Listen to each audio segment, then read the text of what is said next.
Sarah Abitbol est en colère. Invitée de Sud Radio le mercredi 11 mai 2022, la jeune femme n'a pas hésité à faire part de son combat pour la libération de la parole de la femme. Je me bats pour que la loi bouge, pour l'imprescriptibilité des crimes sexuels.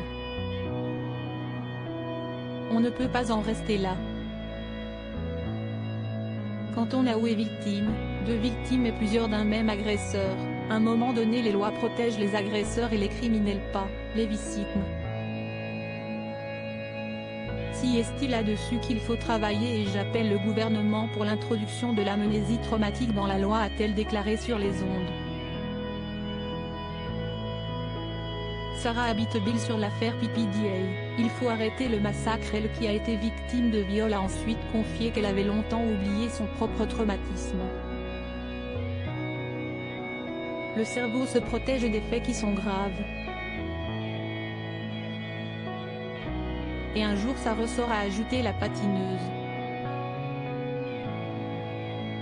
Si elle est bien consciente qu'il est difficile d'amener des preuves plusieurs années après les événements, elle soutient que la multiplication des témoignages en est une essentielle.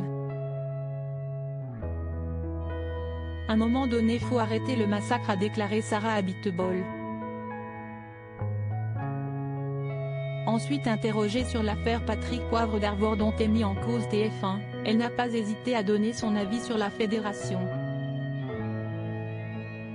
Je remets en cause le fait d'avoir parlé et d'avoir dénoncé cet agresseur dans mon club.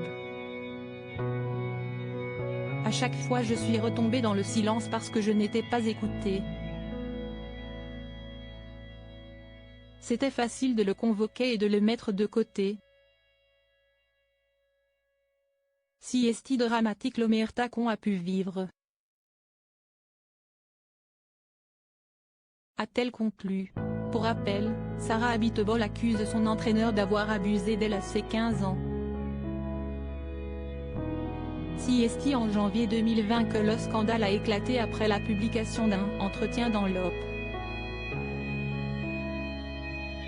Loading Widget.